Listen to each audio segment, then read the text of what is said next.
विदर्भात उन्हामुळे वातावरण चांगलंच तापलेलं आहे, तर दुसरीकडे राजकीय वातावरण देखील तापायला सुरुवात झाली आहे। आज देवेंद्र फडणवीस, नितीन गडकरी यांच्या प्रचारासाठी नागपुरात येत आहेत। दुसरीकडे अमर काळे यांच्या प्रचारासाठी स्वतः शरद पवार मैदानामध्ये उतरणार आहेत। तसंच रोहित पवार आणि आदित्य ठाकरे यांच्यासारखे तरुण नेतेही आता जोमानं तयारीला लागलेले आहेत।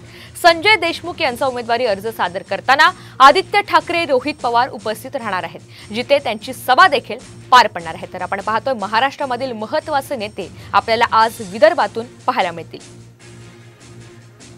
तर या संदर्भातली अधिकची माहिती आपल्याला विदर्भातून थेट पराग ढोबळे देत आहेत। पराग, आपण पाहतोय एकीकडे विदर्भामध्ये खरं तर उन्हामुळे वातावरण चांगलंच तापलेलं आहे, तर दुसरीकडे सगळे महत्त्वाचे नेते आपल्याला प्रचारासाठी आता नागपुरात येताना पाहायला मिळणार आहेत। कसं आहे सध्या राजकीय वातावरण नागपुरातलं?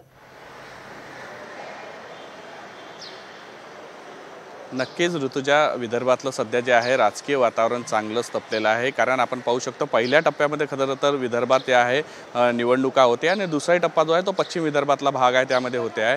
आज ठिकठिकाणी जो आहे प्रचार आपल्याला सुरू असल्याचं पाहायला मिळते आहे। विदर्भामध्ये नागपुरात विशेष करून सध्या हेवीमेट मंत्री, केंद्रीय मंत्री नितीन गडकरी यांच्या प्रचारासाठी स्वतः उपमुख्यमंत्री देवेंद्र फडणवीस हे त्यांच्या जनसंवाद यात्रेमध्ये सहभागी होणार आहे। यासोबतच जे आहे शरद पवार जे आहे स्वतः नामांकन अर्ज भरण्यासाठी वर्ध्याचे जे उमेदवार आहे अमर काळे यांच्या नामांकन अर्ज भरणार आहे, त्या रॅलीत स्वतः ते सहभागी होणार आहे। खरं तर ती जागा काँग्रेसची होती आणि ती राष्ट्रवादीला सुटली आणि त्यामुळे स्वतः जे आहे शरद पवार ते त्या मैदानात उतरून जे आहे प्रचारासाठी जे आहे पहिल्याच दिवशी जे आहे नामांकन अर्ज भरताना आपल्याला पाहायला मिळते आहे। यासोबतच जे आहे आदित्य ठाकरे सुद्धा जे यवतमाळचे जे त्यांचे उमेदवार आहे देशमुख त्यांच्या प्रचारासाठी येत आहेत, रॅली होती आहे। थोड्याच वेळापूर्वी जे आहे उदय सामंत सुद्धा आलेले आहे, नागपुरात दाखल झालेले राजू पारवे जे हे त्यांचे रामटेकचे लोकसभा मतदारसंघाचे उमेदवार आहेत, त्यांच्या प्रचारासाठी आज दिवसभर असणार आहे। तसेच शिवसेनेचे शिंदे गटाचे जे अनेक नेते आहेत ते आज विदर्भात दौरा करणार आहे आणि ठिकठिकाणी जे त्यांचे विशेष जे उमेदवार आहेत त्यांच्यासाठी प्रचार करणार आहे। महायुतीच्या बैठका होणार आहे। स्वतः उपमुख्यमंत्री देवेंद्र फडणवीस हे नागपुरात आहे,